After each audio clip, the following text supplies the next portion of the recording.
Thank you. Can we start, please? All right. Grade 8. Please. All right, we have some marking to do, some activities. All right, what happens when I have a copy? Yeah, that's what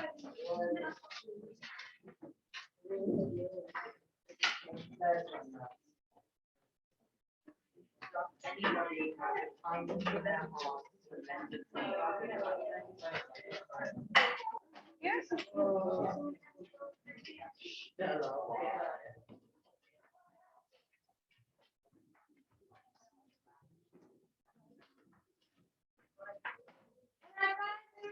Is activity 6. Take a look, please.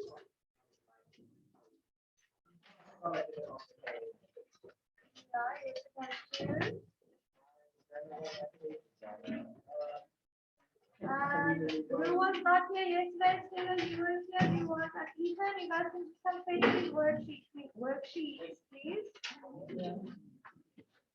That's the one, and then there is another one. Okay, so that's the first one. Just stay here for the second one. Stay here, please.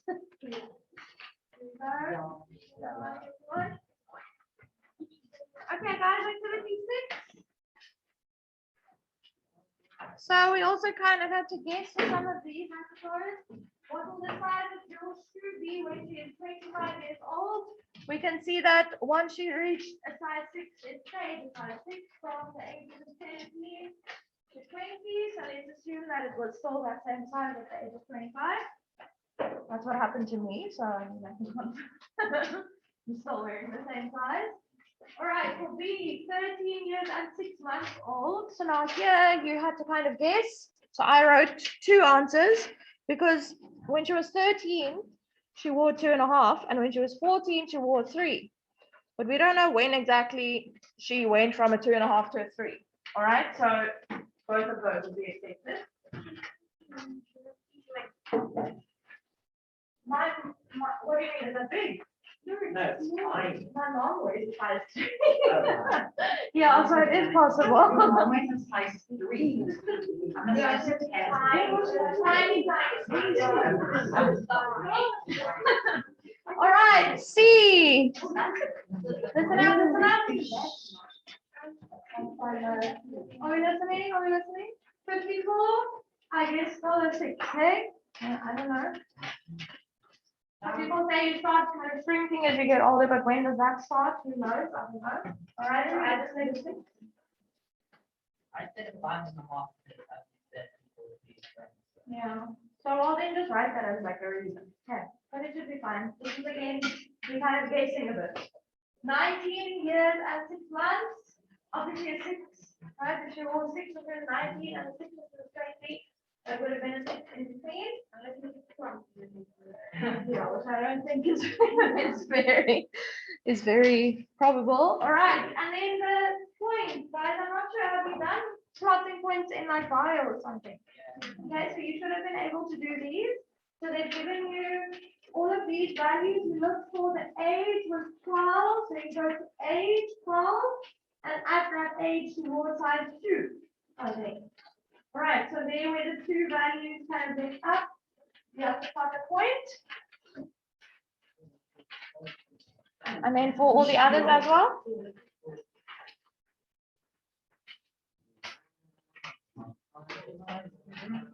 That means the rest of my tool shape.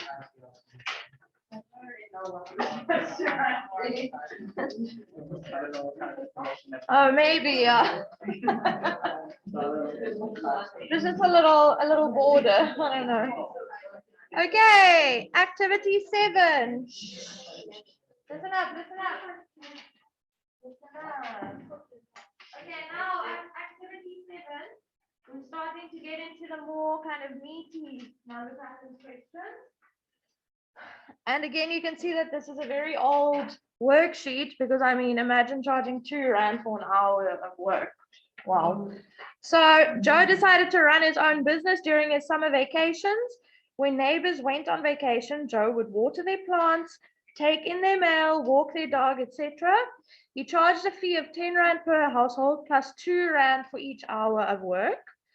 Joe filled in this table so that he could tell how much his customers owed him, calculate how much money each customer paid him. Now, guys, I showed my working here just in case you wanted to see it, but you didn't have to. It's fine if you just have your numbers, like your actual amounts written in there. But guys, for each of these families, he did work for them. So they all have to pay him at least 10 Rand plus 2 times every hour that he worked. Right? Does that make sense? So do you see what I did here? 10 Rand plus, because you only work for 1 hour, that would be 2 Rand for that hour. So the first family, Mr. Harris, they will have to pay him 12 Rand. Yes. No, it's a very old worksheet. Far below, yes. Then for Jenny, he worked 2.5 hours. So you will have to pay her that 10 Rand flat rate plus 2 Rand for the 2.5 hours. So that would be 5 Rand altogether, right? 2 times 2.5. So that is where we're getting 15 Rand from. And then you would do that for all of the ones going down. Okay, and guys, if you look at my working, we can kind of figure out the formula for this, right? Even just by looking at my working, you see that we're using like the same kind of skeleton. It's always 10 Rand plus 2 times the number of hours. Right? And they did ask you that later on, actually. In number 2, you can see it's over there. Write a rule or equation or formula. I'll be with you now that shows how much a customer owes Joe, and that's R. So we need to say R is equal to the formula based on the total number of hours he has worked for them, and that is represented with T, lowercase t. All right, so we're going to say R, the total amount is equal to 10, that's the flat rate, plus 2 times, because he's getting 2 Rand per hour, so 2 times the number of hours. Right, does that make sense, guys? Yes? I'm not sure if this is correct, and I remember that I don't have it now, but I wrote in it's R equals T squared something. That's incorrect. I think that's incorrect, yeah. So you would get a mark for the plus 10 part. So this would be a 2-mark question. You get a mark for having a plus 10, and then a mark for 2 times T, but not T times T. All right, number 3 was that other silly one. How would you convince someone? And then just, will your rule always work no matter the amount of time spent working? And yes, it would. And then for number 4, this was also a bit of a strange question. They said that you had to calculate Joe's total income in 2 different ways, which we won't ask you to do in a test or exam. All right, we'll never ask you to do it in 2 different ways. But I think what they wanted there was, if you just took all the values in the table and you added those up, then you would get your total income. All right, so calculating each household's amount, then adding them all up. Or you could do one big calculation where you calculate how many hours in total he worked for all of the different households. So that when I added that together was 39.95. And then 39 hours and 139. yeah, yes. Very old worksheets. I think we need to type up some new ones. So then also, how many households are there? 1, 2, 3, 4, 5, 6. So that's 60 Rand, right? The flat rates, 10 Rand for each one. So 6 times 10 plus 2 Rand, and then multiplied by the total number of hours that he worked. Yeah, I mean, I'm looking at my worksheet now, and the formula I used so wrong. I still got the same answers. You probably worked it out manually, and then just wrote the formula. Okay, any questions on that one, guys? Activity 8 was what? Computers and numbers. Are we enjoying the little pictures, guys? It's the same manner. It's the same show.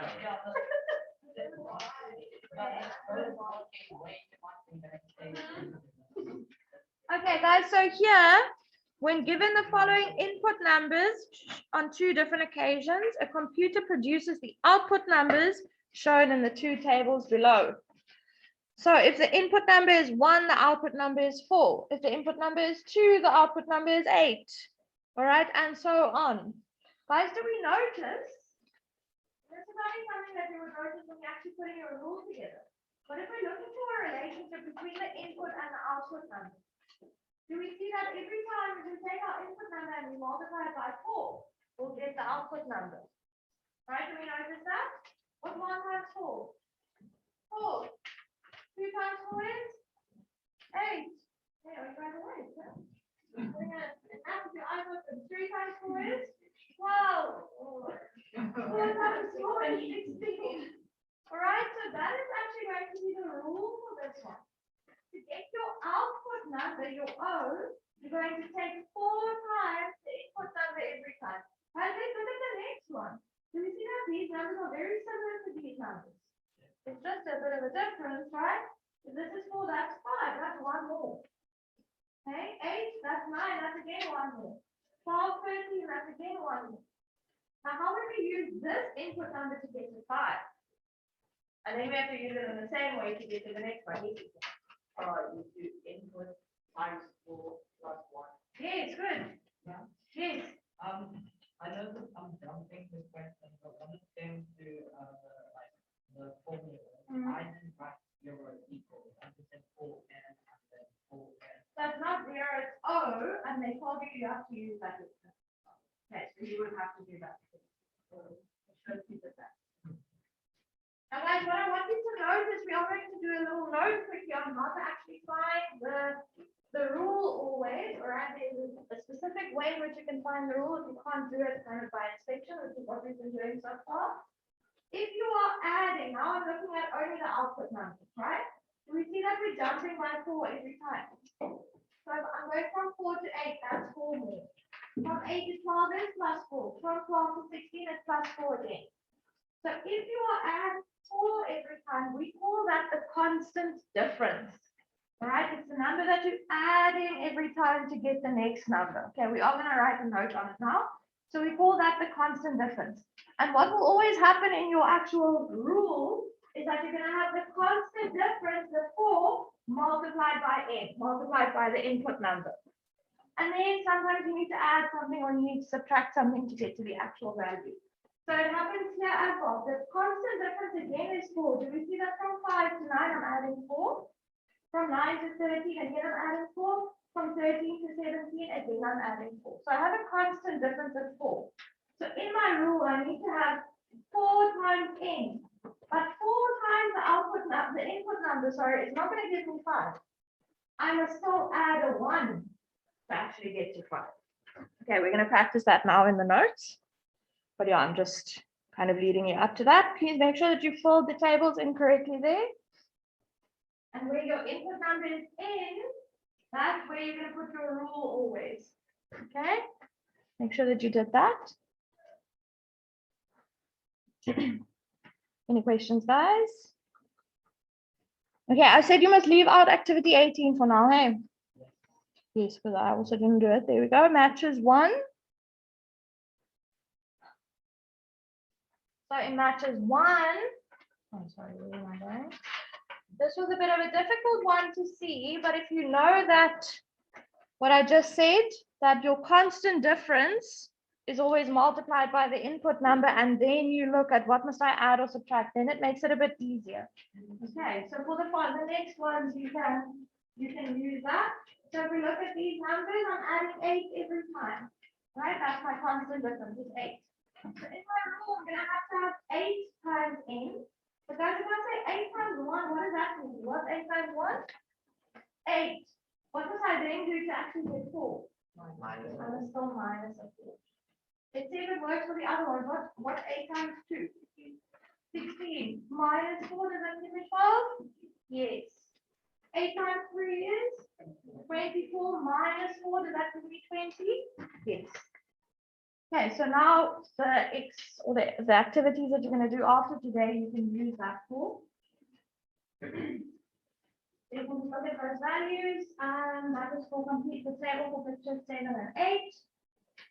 Oh, again, they said, what do you notice? Sorry, I didn't actually answer that part of the question. What do you notice about the number of matches as the picture number increases? I suppose it's 8 more every time, if you wanted to say that. Write a rule in words that tells you how to calculate the number of matches in any picture number. So you would multiply the shape number or the picture number by 8, right? That's the constant difference. So that's what you're going to multiply by. But then to actually get to the 4, you're going to have to subtract 4. And then you need to be able to write this in algebraic terms. That's why we did that first exercise, hey? We gave you a sentence and you had to write it in algebra. So multiply the shape number by 8. If the shape number is n, you're going to say 8n, and then you subtract 4, so minus 4. Okay, and they said number of matches must be m, so you have to say m equals 8n minus 4. Any questions on that one? I think if you struggled with these ones, especially with finding the rule, it will be a bit easier now once we've done the note on the kind of shorter way of doing it. Then the party, this was an interesting question. All right, so at a party, Lester arranges small square tables next to each other in a straight row so that one person sits on each of the available sides of the table. So for example, with 4 tables, he can seat 10 people as shown in the sketch. Now, what you had to notice, or the way of finding the actual number of people that you can seat, and they're asking here for 25 tables, is if you have 25 tables, right, you're going to have someone sitting at the top and the bottom of that table, all 25 of them, but then you have someone sitting on either end, right? So does my kind of formula make sense? I say 25, that's the number of tables, multiplied by 2, so that's 2, 2, 2, 2, those are the 2s that I'm talking about. But then you can still have 2 people here. You're going to have one on that end and one on the other end. Yes. What I would do is I would take all the seats and then instead question to be instead calculate how you figure out The number of tables. Yes. What I would do is I would take 34 and divide by 2 and then 74 divided by 2. and then I would take 3 times the 5. It would be 2 seats at the end, but they have 3 people in it. So you're saying 74 divided by 2, and then you take 3 times 2. I said For this, you mean for these 2 tables here. That's 3 people. But then are you still going to say 74 divided over, because they're saying 74 people? Yes, that sounds like it could work. Did you get the answer? Yes. Yeah, that's fine. Okay, what I did for number 3, guys, I said that if you have to have 74 people over here, you want to know how many tables. First, I just took away those 2 people, all right, because you will always have one person on either side. So I minus those 2 from the 74. That will give you 72, because that is then actually 72 people that need to be seated like at the top and the bottom of the tables, if that makes sense. So then once I had my 72, I divided that by 2, because like I said, you will have 2 people sitting at each table like that, and then I got 36. Okay, but like Nicholas just said, there are different ways of doing it, so it doesn't really matter as long as you got 36 tables. Okay. How many tables must he pack next to each other if he wants to seat 74 people? Show, no, wrong one, sorry, 47 people. That's number 4. Show you're working. Now guys, 47 is not an even number. All right. So if you are saying, okay, I have 47 people, I'm taking away that one and that one, right? Then I have to seat 45 people at a table. Does it make sense that at one of your tables you'll only have one person, like at the top, not at the bottom, right? Because it's an odd number of people. So you take your 45 and you divide it by 2, that's the 2 people at each table, and you get 22 and a half tables, but you can't put down 22 and a half tables, right? Does that make sense? So that's why I just say 23 tables. If you put down 22 tables, that's not going to be enough for everyone. There will be one person without a seat. Okay, so you do have to do 23 tables. It will just have an open seat at that one.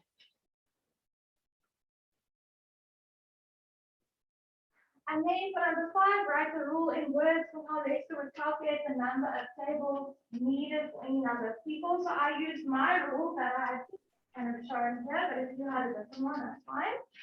So I say subtract 2 from the number of tables and then divide those off by 2. Okay, when you guys are ready, we're going to write up a note quickly.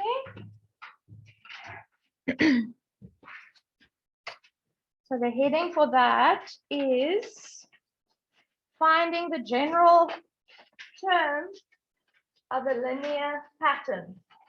I'm going to write it now as well. It's quite a long heading.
Okay, I'm just going to write down first what a linear pattern actually is. We haven't used that terminology before, but those are the number patterns that we've been working with so far. It's where we have a constant difference. Right, so as soon as you have a constant difference, like you saw in the examples, we're adding the same number every time. That is then called a linear pattern. Okay, so a linear pattern has a constant, and I am going to write the constant first difference. When you get to grade 11 only, you're going to work with number patterns that also have constant second differences. Okay, so it's not really an issue at the moment.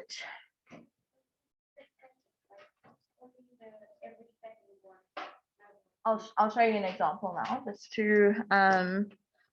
just do it on here at the top. You don't have to write this down, but if you have like a 1 and 4 and 9 and 16 and 25 like that, the first difference is +3 over there. And then what do you have to add to 4 to get 9? 5. And to 9 to get 16? 7. And to 16 to get 25, you have to add 9.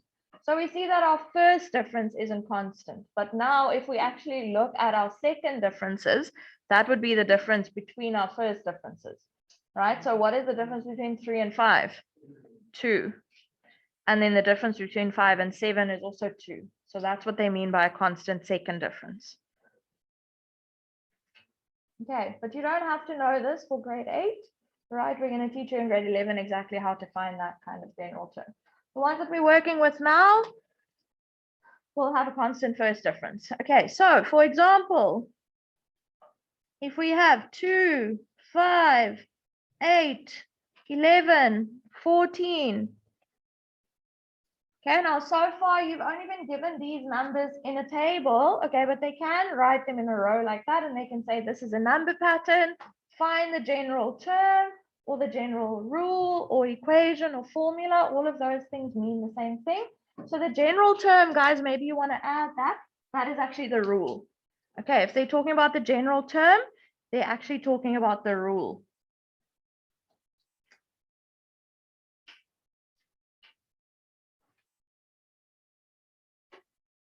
Now, what you need to understand is that each number in this number pattern has a position. This is term 1, the first term, the first number in the number pattern. All right, so that would be arrangement number 1, I suppose, if we're looking at words that we've used before. 5 would be the second number in this pattern. 8 would be the third number in this pattern. 11 is the fourth one, and 14 is the fifth number. Okay, so each number in that number pattern, even if it's not drawn in a table, they still have a specific position. All right, so if they wanted to give you this in a table, guys, they would say 1, 2, 3, 4, 5, and then you would have the 2 and the 5 and the 8 and the 11 and the 14 underneath. Right, this is what you guys are used to. And this would be like picture number or number of hours or number of donuts or whatever. And this would be the output. All right, so this is basically your input. And these numbers, the numbers that actually give you the pattern, would be your output numbers. Okay, if you want to think of it in that way. Now, guys, if we need to find the general term or the rule or the formula or the general equation, right, they can use any of those terms for this number pattern. Then we're going to have to figure out what the constant first difference is. Now, can we see that, guys? From 2 to 5, what am I adding? 3. From 5 to 8, I'm adding 3. From 8 to 11, I'm adding 3. From 11 to 14, I'm also adding 3. Right, so the constant difference is 3.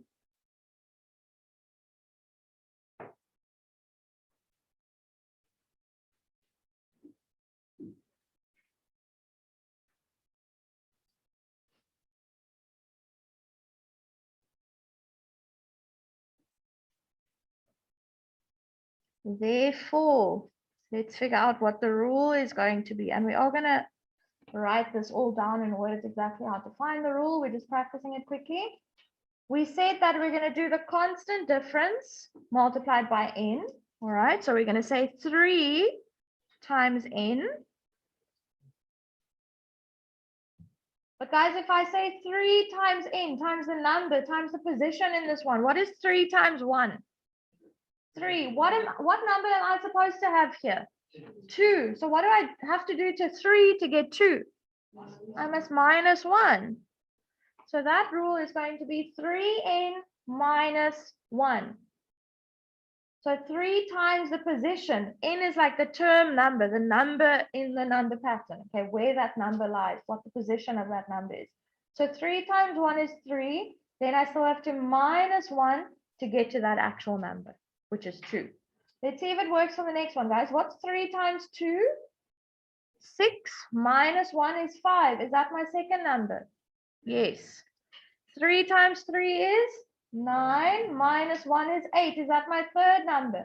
Yes. Okay, so it does work. Guys, you can learn this off by heart. I'll explain to you now exactly what this means. So it's Tn and the n is like a little subscript, right? So it's kind of on the line. That is how you will find the rule of any linear pattern. Tn, that notation is also something that we really only use in grade 11 quite often, but not really so much in grade 8. I suppose they just decided to introduce it this year. But this is the term number, all right? So if they're asking you for term 1, it will be the first number in the number pattern. Okay, so this would be, let me rather write it like this. For example, T1 is the first number in the pattern.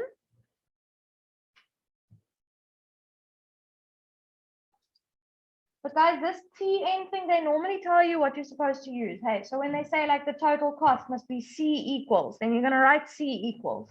All right, you're not going to write Tn equals. So that's what they've been asking. They've been asking also in the ones that we marked just now. So like the vacation job, for example, how much a customer owes Joe R. So that would be R equals this. Okay, so this is just like a general kind of notation there. You're not actually going to have to use Tn ever. They'll tell you which letter to use there. Okay, for that one. D, any guesses as to what D represents?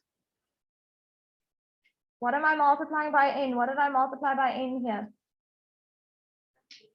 The difference, hey? So D is the constant difference. You always say your constant difference multiplied by n. That's what we did here. We said the constant difference is 3, so I'm going to have 3n. So that's what they're doing there. Whatever your constant difference is times n. And then this plus c is basically what you have to add or subtract to actually get to your value. All right, so in this example that we did here, our plus c was actually -1. because when we did our 3n, we still had to minus 1 to get to that rule or to get to that number.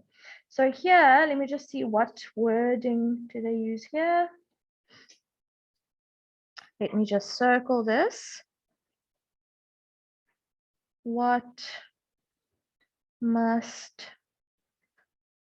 be added to or subtracted from dn to get the numbers in the pattern.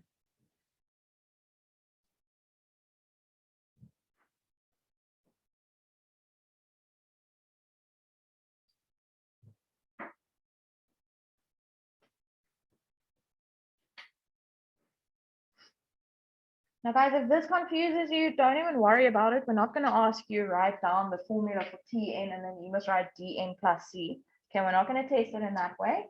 This is just, I know that some people like having a formula and they know exactly what must go in that formula to get to the answer.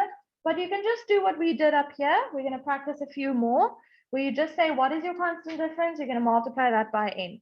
Then what must I add or subtract still? That goes next to the whatever the number is for the n. Okay, so we're going to do a few more examples. So you can just write this down. If we have 20 and then we have 15 and then we have 10 and then we have 5, that is now the number pattern. Now guys, am I now actually adding the same number every time? I'm subtracting the same number every time. Do you see that? What is 20 to 15? What must I do? I must minus 5. So guys, the constant difference here is actually going to be negative 5. Okay, if you're subtracting the same number, your constant difference is negative.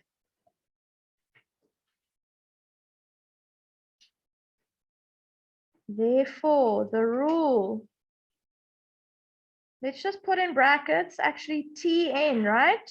If they're not giving you a letter, then you can use Tn for that, or you can just also write rule, that's fine. It's always the constant difference multiplied by n, so negative 5n. Now we must figure out, okay, what must we still add or subtract to that to get the actual numbers in the pattern? Now guys, what is the position of this number? It's the first number in the pattern, hey? So the position here is 1.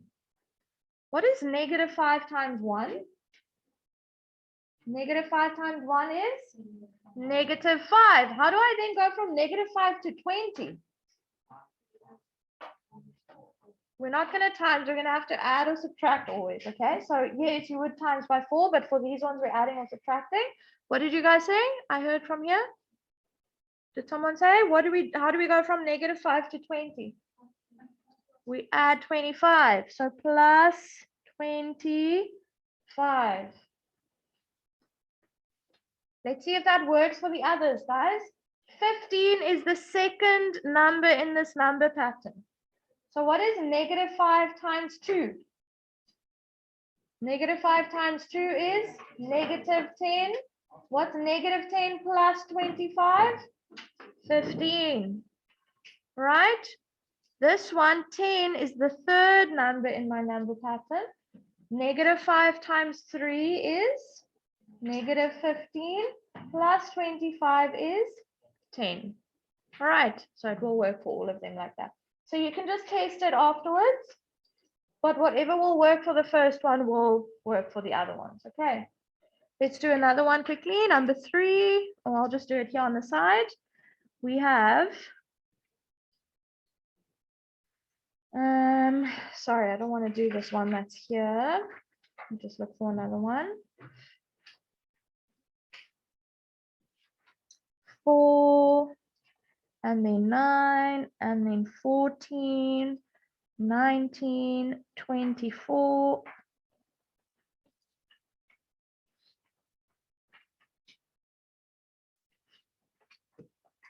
What am I adding to 4 to get 9? 5. 9 to 14, that's also plus 5. 14 to 19, that's also plus 5. And 19 to 24. Yes. Sure. So we see that we have a constant difference of 5. So the rule, or just put in brackets Tn.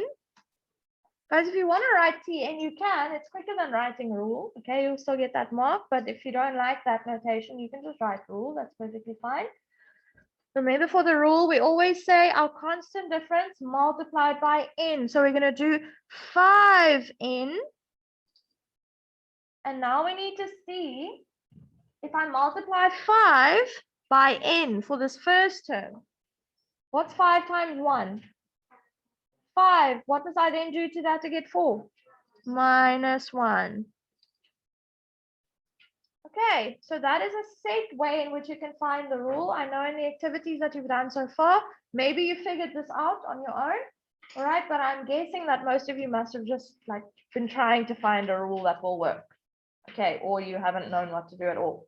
All right, so you can use this method, guys, in all of those activities.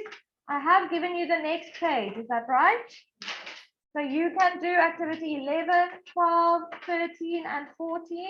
Start working on those now. We have 20 minutes left. All right, so you can work on those, please. We'll see how far you get by the end of this lesson. But there is another page. Let me just check if there is one more. 16. Yeah, there's one more page with activities, which we'll do tomorrow. Yes. Okay. Sure, yes, you can.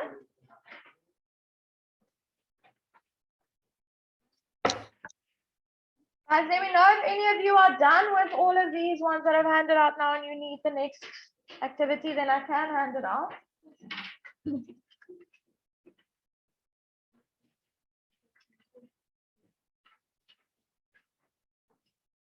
What is that? 11 to 14.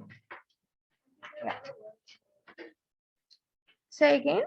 You can, yeah, you can put it in on the worksheet, you can.